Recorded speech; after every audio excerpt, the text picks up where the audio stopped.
Hi everybody, my name is Vittorio from VMware, and today I'm excited to be at reInvent 2020 with our great customer Neil Smith from the Department of Agriculture of the Scottish Government. In the next half an hour or so, I'm going to cover very quickly VMware's strategy for cloud to help you accelerate your journey to the cloud. And then Neil is going to talk about his own experience using VMware Cloud on AWS as the foundation of his journey to the cloud. So let's jump right in.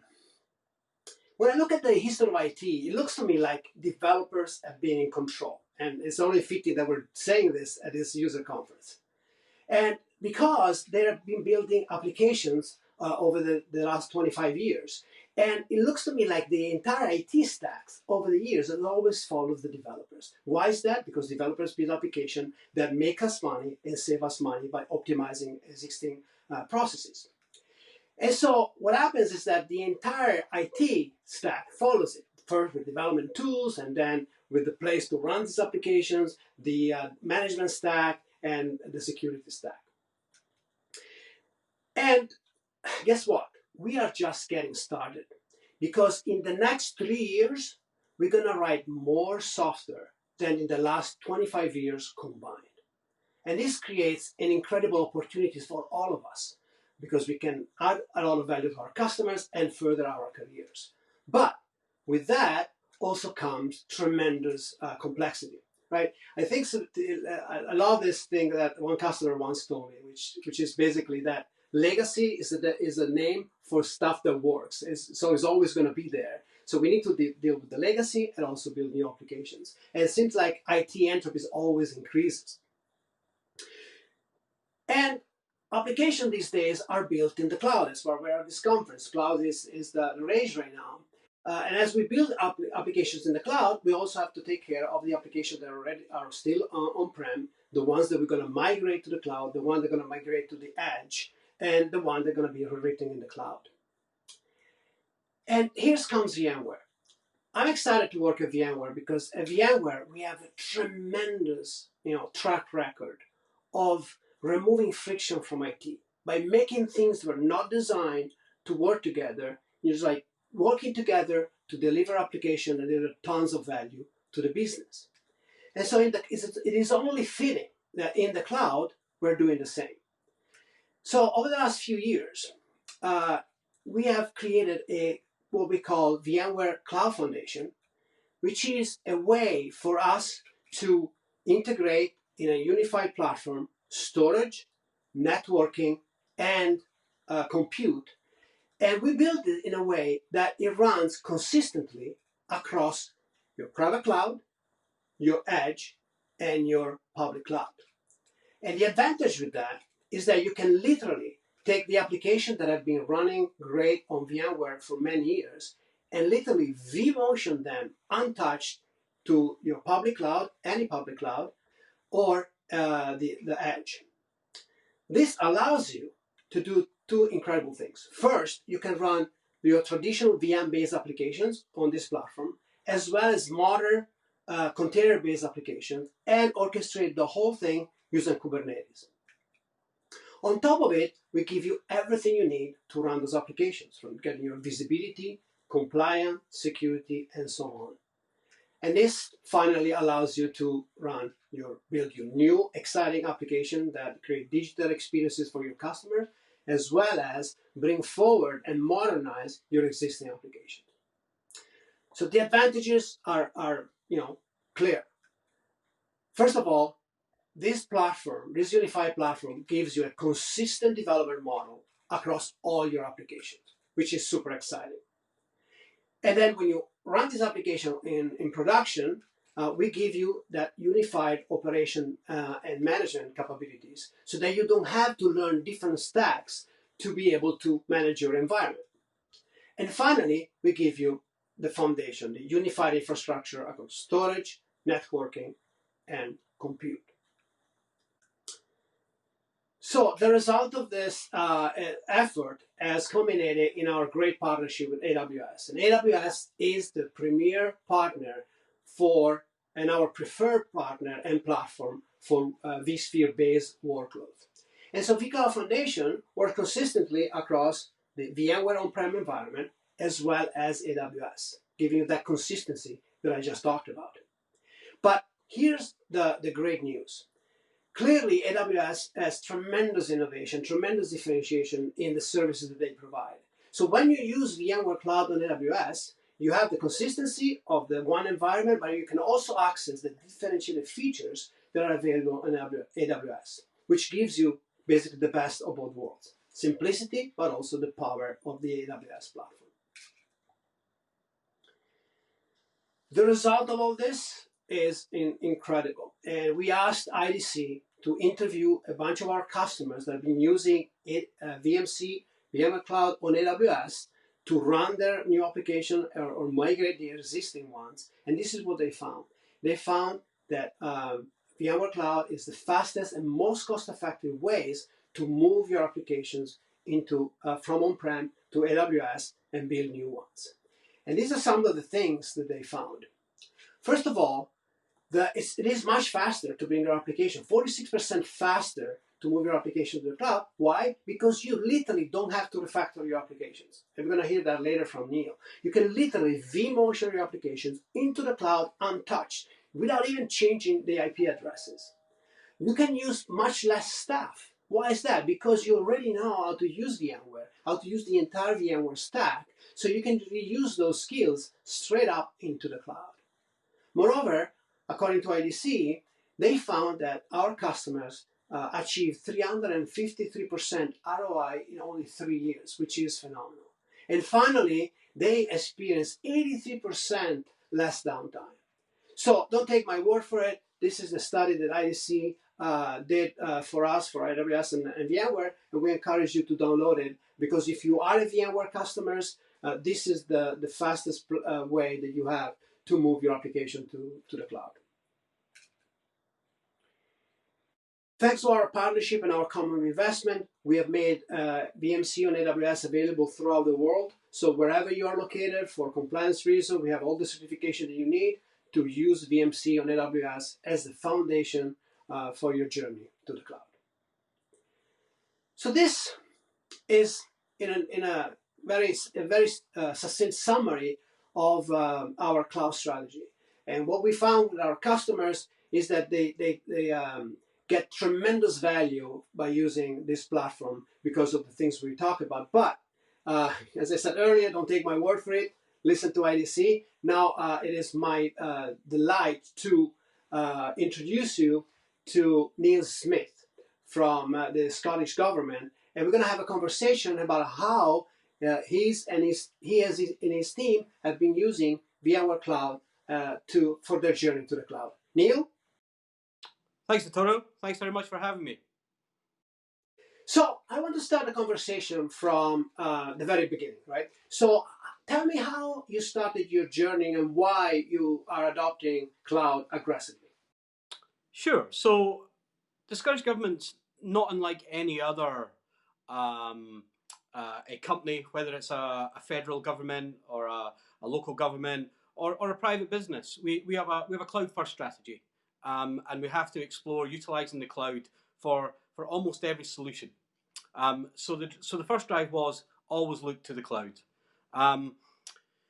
So one of my phrases that I like pushing out was, the cloud's great and we should be utilizing it, but we only move to the cloud when it's architecturally the right thing to do.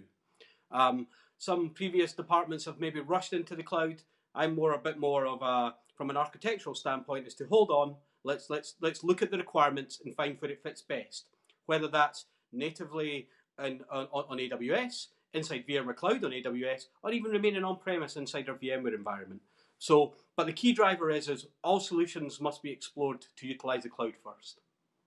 That makes total sense. Architecture, as we talk about, the developers move on. We need to follow them with the right architecture. But tell me, very quickly, how were you using VMware on-prem, just to create the background for why it makes sense to move to VMC on AWS?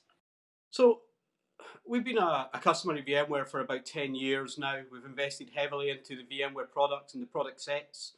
So we have personally, my team have a great deal of knowledge in that VMware stack. So We're fundamentally a development house where we have developers and we write our own applications and we either publish them on premise and make them externally facing to the website and to the internet, or we run them into the cloud where they can be consumed as well. So our on-premise, we've got a relatively, a medium-sized platform on-premise, but we're maturing all the time and we're exploring opportunities. And like I said, as I said at the start there, Vittorio, was architecturally when it's the right thing to do. And you'll find out as we go through this conversation today that certain solutions we remained on premise, some went into VMware Cloud and AWS, and some went natively in AWS where we actually have serverless solutions. And that's where, when I go back to my point, only when it's architecturally the right thing to do, certainly using serverless solutions was the right thing to do natively in the cloud. Yeah, and so I want to cover all of that because for this particular audience, this is going to be very interesting to them. But let's start from how did you choose VMware Cloud on AWS? Basically, we had our DR site was closing, and we had to find an alternative. So when VMware Cloud came up as an option to go, why don't we explore that as a DR option? So I started up a POC where we can actually prove the concept of taking our on-premise workloads, our VMware workloads, and run them into DR, VMware Cloud and AWS as our DR solution. I kind of got greedy, and that's pretty standard for me. We have, being the government, we have some legacy applications, and some of them are Oracle Spark, so they're not even running on a VMware platform. And what I wanted to do was to take a relatively simple Oracle Spark workload, virtualize it onto an x86 platform, VMware, and then run a DR scenario with that application and run it into VMware Cloud and AWS and run it as a DR scenario. So that was the first real use case. What I wanted to do was, can it do what it says on the tin? So like I said, I got greedy. I wanted to take something really challenging, an Oracle Spark workload, virtualize it, modernize that workload, and then run it into VMware Cloud and AWS as a DR scenario. And that's effectively what we've done. And to put a context around that, it took 3 guys about 3 weeks for that whole process, which is incredible.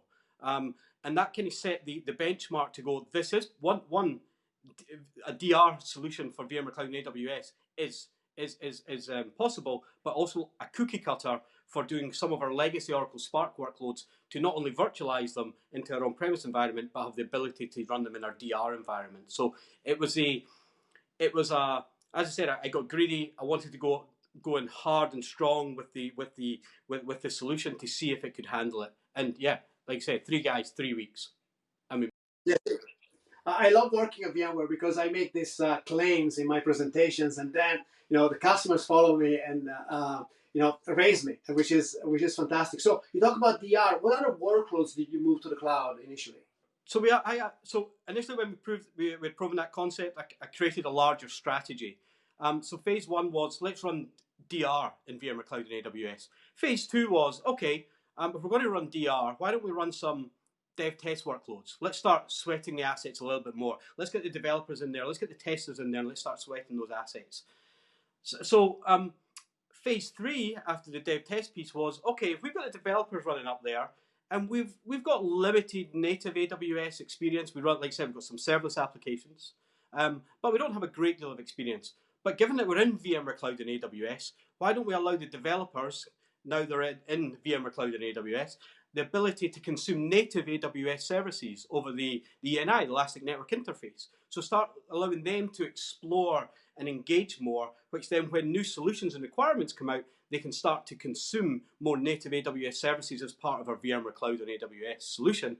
And then phase 4, which is the end goal as we transition through all those phases, is let's look to maybe even close down our physical primary site, and then let's run everything in VMware Cloud and AWS and native AWS and have our workloads in that environment. And that's where we're kind of striving towards. But once we'd proven the concept of the VMware Cloud and AWS as a DR scenario, I created that 4-phase strategy plan as we start to transition through into that. I love your story because it's not unlike other stories where you moved really fast and eventually ended up like shutting down the on-prem with data center evacuation is one of the biggest use cases that we see across our joint customers with AWS. Let me ask you a question. We talk about using VMware and VM-based workloads, VR, but also the native services. So, do you have a framework for how you decide which one you use? You let the developer lead. You have an architectural discussion? Walk us through that thought process. Yeah, we're maturing all the time in the government. Governments are notoriously meant to be a little bit behind the curve. I like to think, particularly in my department and in my team, we're generally on that cutting edge curve. So yeah, it's more of a cross-functional team. My team's fundamentally an infrastructure-based team, but it's very diverse in the quality and the skills that they have. But we also have an architecture team. We have a dev test a lead team. So we engage in all the multidisciplinary teams to then not only implement a solution or architect solution, but also to solutionize. Let's hear everybody's ideas, and then let's come up with the right solution based on the requirements. And the team is really important, right? What I was impressed when I talked to you is how up to date you're talking about the government being behind. That doesn't resonate with what you told me. So tell me how you got your team to be ready for the cloud. Sure. So I'm very much. I have a phrase that I tell everybody is a happy person is a productive person. So if I can create a happy person in my team, they're more likely to be productive, which makes it's a win for everybody. But to create that space, it's all about the culture, creating the right culture and the right environment, and that's where my skills lie. My team are technically excellent at what they do. So if I can give them the appropriate culture and the environment to excel at what they're good at, things like gone are the days where there's a blame game. Okay, making mistakes is acceptable. It's a good thing to make mistakes. You understand the product more once you make a mistake, and then you go and do a debug and then fix it. So allowing a safe space to fail, giving the environment, the culture where you know what. You've got to do your day-to-day jobs, okay? You've got to do your tickets. Everybody has to do that. But actually, giving them, once they finish doing those tickets, give them the time to be creative on any product set we have, whether it's VMware or other vendors we have. Explore the technologies that we have and try and automate things. Try to simplify things. And what I end up finding is the guys end up automating or finding root causes, which then reduces the number of tickets they have to do a day, which then gives them a greater amount of time to explore and to innovate. And I allow them that space to do that, because ultimately what happens is not only do I win or do they win, collectively the team wins, the wider government wins, and fundamentally being a government department, we have our customers are the public, and the public wins. So by creating that culture and that environment, there's a no lose situation. Everybody wins in that. I'm in love with your story because it goes beyond technology. You said something that is really profound. Happy people are more engaged, and they go and explore new things, and they're going to bring the innovation. And I think that's something that we have to apply across everything we do. But not often do you hear this in the context of IT and transformation and stuff. So thank you for that. It's really awesome. Let's talk about ROI. Did you have to prove the ROI? Did you measure the ROI? Or tell me more about how you looked at it from a business perspective. So sometimes in the government, ROI can be a little bit challenging, but it's always possible. So the way you can start to compare it is you start to look at the number of nodes required in VMware Cloud and AWS, but then you can offset that against, well, we're going to close down our DR site, so we no longer have the rental costs, the hardware support. So but when you start actually stacking it up, there's actually the ROI becomes more realistically possible and much quicker running VMware Cloud and AWS. And also what you're doing is, as you mentioned earlier there, Vittorio, about VCF, and what we can start to do is start to explore the VMware Cloud and AWS VCF platform, and maybe look to implement that right across the stack on premise, and then that gives us ability to run our workloads wherever we choose. And so let's talk about the people in the audience are probably there are a lot of VMware customers, of course, joint customers with AWS, and are wondering, okay, Neil is ahead, is built all these great things and moved the data center, shut down the data center. what has he learned that we should know to avoid like mistakes? So what are the best practices that you learned in the process? Yeah. Ironically, everything went, like I said, from 3 weeks from that proof of concept was huge, and that was also including the connectivity element. And even inside those 3 weeks, there was no issue with the product in terms of VMware Cloud and AWS or our on-premise vSphere estate. Um, it was cross teams. So in my environment, we have a core government that does the networks. It's a separation of duties. We manage all our own hardware, but everything southbound from the firewall or the switches, we manage. The central government manage everything else. So we needed their help to do the connectivity between our on-premise and VMware Cloud and AWS, and that took a little bit of a challenge. I should have been more on the front foot. I should have engaged earlier to let them know this is what we're doing and this is what we're trying to do in this time scale. So there was a lot of tickets going back and forward and trying on the phone, trying to push forward in terms of, hey, can you get that ticket? Can you open up that firewall port? Can you do this, etc. So that's one thing. I think better communication, particularly inter-team. And then connectivity between your on-premise and your VMware Cloud and AWS. Understand that at the start. You know, how big are you going to do it? How big is your DR going to be? Are you looking at something like Direct Connect, or is IPsec over VPN going to be applicable? But just understand that. I was maybe a little bit naive that I probably, whilst I knew we had to cover those pieces, I didn't understand the integral part it was. So it was just, understanding the product a little bit better from my side, but communication. And it's like anything, right, Vittorio? Communication's key in everything. Is there one thing that you would do differently besides that? Or there's something that you say, oh, if I did it again, this is what I would do? One thing I would do differently, it's a difficult one.